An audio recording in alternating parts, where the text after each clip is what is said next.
بسم اللہ الرحمن الرحیم۔ السلام علیکم ورحمۃ اللہ وبرکاتہ۔ عزیز طلباء، امید ہے کہ آپ خیریت سے ہوں گے۔ آج ہم قافیہ کا سبق نمبر 115 پڑھ رہے ہیں، جس کے اندر ہم مبنی کی تیسری قسم اسماء موصولہ کا بیان تفصیل کے ساتھ پڑھیں گے۔ چلتے ہیں اپنے سبق کی جانب۔ بسم اللہ الرحمن الرحیم۔ الموصول ما لا يتم جزءا الا بصلة واحد وصلته جملة خبریہ والعائد ضمیر اللہ وصلة الالف واللام اسم الفاعل او المفعول وهي الذي والتي واللذان واللتان بالالف والياء والأولى والذين واللاتي واللائي واللاي واللاتي واللواتي ومن وما وأي وأية وذو الطائية وذا بعد ما للاستفهام والالف واللام۔ ترجمہ دیکھ لیتے ہیں۔ الموصول ما لا يتم جزءا الا بصلة واحد، اسم موصول وہ اسم ہے جو بغیر صلہ والعائد کے جملے کا جزء تام نہ بن سکے۔ وصلته جملۃ خبریہ، اور اس کا صلہ جملہ خبریہ ہوتا ہے۔ والعائد ضمیر اللہ، اور عائد اسم موصول کی ضمیر ہے۔ وصلۃ الالف واللام اسم الفاعل او المفعول، اور الف لام کا صلہ یا تو اسم فاعل ہوتا ہے یا اسم مفعول۔ وہی، اور وہ اسماء موصولہ یہ ہیں: الذی، التی، واللذان واللتان بالالف والیاء واللتین والأولى والذین واللائی واللائی واللائی واللاتی واللواتی ومن وما وأی وأیۃ اور ذو طائیہ۔ وذا بعد ما للاستفہام، اور وہ ذا جو ما استفہامیہ کے بعد واقع ہو۔ والالف واللام، الف اور لام۔ آج کے درس کے اندر ہم دو باتیں پڑھیں گے۔ پہلی بات اسم موصول کی تعریف اور مبنی اصل کے ساتھ اس کی مشابہت۔ دوسری بات اسماء موصولہ کی تحقیق اور مثالوں سمیت اس کی تقسیم۔ الموصول ما لا يتم جزءا الا بصلة واحدة، یہاں سے صاحب کتاب رحمہ اللہ اسم موصول کی تعریف ذکر فرما رہے ہیں۔ موصول وصل یصل باب ضرب یضرب سے اسم مفعول ثلاثی مجرد مثال واوی کا واحد مذکر کا صیغہ ہے۔ اس کا مصدری معنی ہے ملانا اور جوڑنا۔ موصول کا معنی ہوا جوڑا ہوا اور ملایا ہوا، اور اسم موصول کا معنی ہوگا وہ اسم جو ملایا ہوا ہو، جوڑا ہوا ہو۔ اسم موصول چونکہ صلہ کے ساتھ ملا ہوا ہوتا ہے، اس لیے اس کو اسم موصول کہتے ہیں۔ اور اصطلاحی معنی خود صاحب قافیہ رحمہ اللہ بیان فرما رہے ہیں۔ وہ کیا ہے؟ وہ یہ کہ ما لا یتم جزءا الا بصلة واحد، یعنی اسم موصول وہ اسم ہے جو کسی جملے کا اس وقت تک مکمل جز نہیں بن سکتا جب تک اس کے ساتھ صلہ اور عائد نہ ہو۔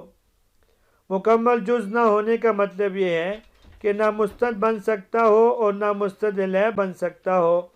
جیسے جاء الذی، اب جاء فعل ہے، الذی اس کے لیے موصول ہے، اس کا صلہ جب تک نہیں ہوگا تو معلوم نہیں ہوگا کہ الذی یہ جاء کا فاعل ہے کہ نہیں۔ آیت کا مطلب یہ ہے کہ موصول کے بعد جب صلہ جملے کی صورت میں آئے گا تو اس میں ایک ضمیر عائد کا ہونا ضروری ہے جو اسی اسم موصول کی طرف لوٹ رہی ہو، اور یہ اس لیے ضروری ہے کہ وہ صلہ بن رہا ہے، وہ مکمل جملہ ہے، اور جملہ کلام مستقل ہوتا ہے، اپنے ما قبل یا ما بعد کا محتاج نہیں ہوتا۔ تو اس خطرے سے بچنے کے لیے کہ اس کا کوئی بالکل الگ ہی حصہ نہیں یا اس کو کوئی بالکل الگ ہی کلام نہ سمجھے، ہم نے یہ شرط لگا دی کہ اس جملہ میں اسم موصول کی طرف لوٹنے والی ضمیر کو ہونا ضروری ہے تاکہ اس کے ساتھ باقاعدہ ربط اور تعلق باقی رہے۔ اسماء موصولہ میں مبنی اصل کے ساتھ مشابہت احتیاج میں ہے، جس طرح حروف بغیر ضم ضمیمہ کے اپنے پورا معنی نہیں دے سکتے، جب تک حروف کے ساتھ اسم یا فعل نہیں ملے گا حرف کا معنی معلوم نہیں ہوگا، ایسے ہی اسماء موصولہ بھی اپنے صلہ کے بغیر اپنا پورا معنی نہیں دے سکتے۔ وَصِلَتُهُ جُمْلَةٌ خبریہ، فرماتے ہیں یہاں سے کہ ان کے صلے کا جو ہے وہ جملہ خبریہ کی صورت میں ہوگا، چاہے جملہ اسمیہ ہو جیسے جاء الذی ابوہ قائم، اور چاہے جملہ فعلیہ ہو جیسے جاء الذی قائم ابوہ، لیکن جملہ انشائیہ صلہ نہیں بن سکتا کیونکہ صلہ کا موصول کے ساتھ ربط اور تعلق ہوتا ہے، اور جملہ انشائیہ ربط اور تعلق کو قبول نہیں کرتا۔ والعائد ضمیر لہ، صلہ کی تعیین کے بعد فرما رہے ہیں اگرچہ عائد کی اور بھی شکلیں اور بھی صورتیں موجود ہیں، لیکن ان میں یہاں صرف ضمیر مراد ہے جو ماقبل اسم موصول کی طرف لوٹے گی، جیسے جاء الذی ابوہ قائم میں ابوہ کی ضمیر الذی کی طرف لوٹ رہی ہے۔ وَصِلَةُ الْأَلِفِ وَاللَّامِ اسم الفاعل او المفعول، اب فرماتے ہیں کہ اسم فاعل اور اسم مفعول کے صیغوں کے شروع میں جو الف لام ہوتا ہے وہ الذی کے معنی میں ہوتا ہے، اور الذی اسم موصول ہے، لہذا جب وہ موصول بنے گا تو اپنے لیے صلے کا مطالبہ بھی کرے گا۔ اس مطالبے کو پورا کرنے کے لیے حضرت صاحب کافیہ رحمہ اللہ فرماتے ہیں کہ ایسے الف لام کا صلہ خود اسم فاعل اور اسم مفعول کے وہی صیغے ہوں گے جو الف لام کے مدخول بن چکے ہیں۔ اسم فاعل اور اسم مفعول کو اس کے لیے صلہ ٹھہرانے کی وجہ یہ ہے کہ ایسے الف لام کی دو جہتیں ہوتی ہیں، ایک جہت تو صورت کے اعتبار سے ہے کہ اس کی مشابہت لام تعریف حرفی کے ساتھ ہے، اور دوسری یہ حقیقت میں اسم ہوتا ہے، لہذا اس کا صلہ بھی ایسا ہونا چاہیے کہ لفظ اور صورت کے اعتبار سے تو مفرد ہو لیکن اپنے حقیقت اور معنی کے اعتبار سے جملہ ہو، تو یہ بھی ذو جہتین ہو گیا اور وہ بھی ذو جہتین ہے، تو موصول اور صلہ میں اس اعتبار سے مطابقت ہوگی۔ اب اسماء موصولہ کون سے ہیں؟ صاحب کتاب رحمہ اللہ نے آگے اسماء موصولہ کی تفصیل بیان فرمائی ہے کہ اسماء موصولہ واحد مذکر کے لیے الذی استعمال ہوتا ہے، واحد مؤنث کے لیے اللتی استعمال ہوتا ہے، تثنیہ مذکر کے لیے حالت رفع میں اللذانی اور حالت نصب و جری میں اللذین استعمال ہوتے ہیں، تثنیہ مؤنث کے لیے حالت رفع میں اللتانی اور حالت نصب و جری میں اللتین استعمال ہوتے ہیں۔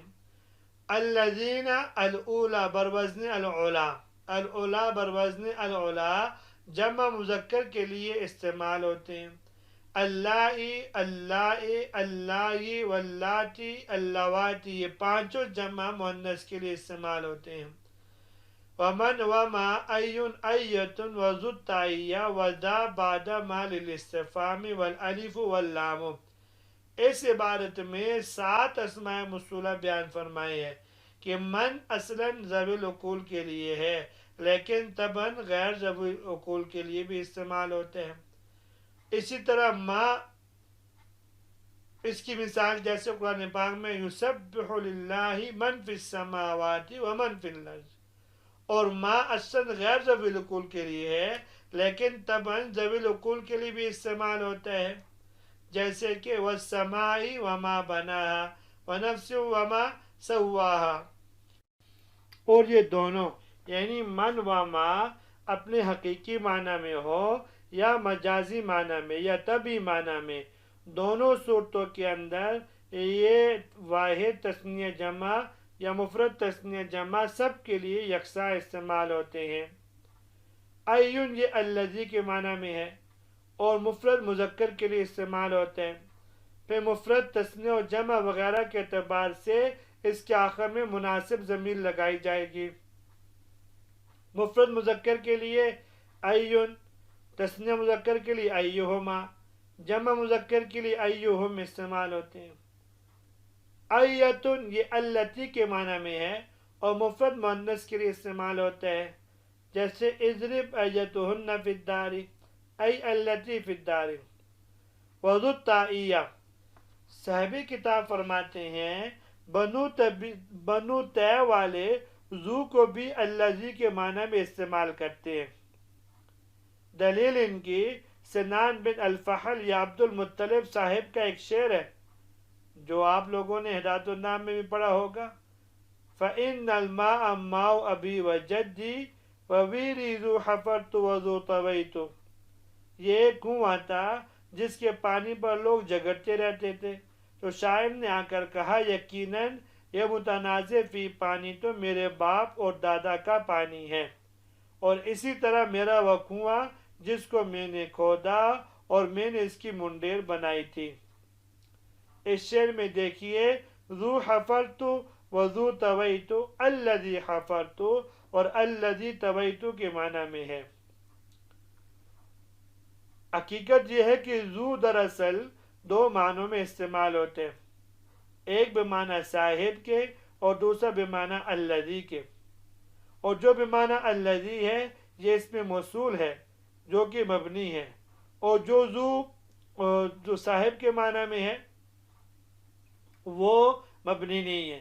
تو صاحب کتاب نے جو ذو التائیہ فرمایا اس کا مقصد اور ان کا مقصد بھی یہی ہے کہ یہاں ذو سے مراد وہ ذو ہے جو الذی کے معنی میں ہے۔ وَذَا بَعْدَ مَا لِلْاِسْتِفْهَامِ، یعنی وہ ذا جو ما استفہامیہ کے بعد ہو وہ بھی الذی اسم موصول کے ہوتا ہے، جیسے ماذا فعلتا، ای ماذا قلتا، ای ما الذی قلتا، والالف واللام۔ صاحب کتاب فرماتے ہیں وہ الف لام جو اسم فاعل یا اسم مفعول پر داخل ہو وہ بھی الذی کے معنی میں ہوتا ہے جو اسم موصول ہوتا ہے، اور خود اسم فاعل اور اسم مفعول اپنی ضمیر فاعل اور اپنے نائب فاعل سے مل کر شبہ جملہ اسمیہ ہو کر اس کے لیے صلہ بنے گا۔ اگر اسم فاعل اور اسم مفعول واحد مذکر کے صیغے ہو تو الف لام بمعنی الذی کے ہوگا، اور تثنیہ کے ہو تو بمعنی اللذانی کے ہوگا، اور جمع کے ہو تو بمعنی الذین ہوگا، مفرد مؤنث کا ہو تو بمعنی التی ہوگا، اور تثنیہ کا ہو تو اللتانی ہوگا۔ جیسا غرض یہ ہے کہ جیسا صیغہ ہوگا الف لام اسی کے مناسب سے اسم موصول کے معنی میں لیا جائے گا، جیسے جاء الذی ضرب یا جاءنی الضارب زیدا، ای جاء الذی ضرب زیدا، اور جاءنی المضروب غلامہ، ای جاءنی الذی یضرب غلامہ۔ تو یہ ساتھ اسم موصول کی تفصیلات تھی۔ آج کا سبق یہاں تک تھا، امید ہے کہ آپ کو آج کا سبق بھی سمجھ میں آ گیا ہوگا۔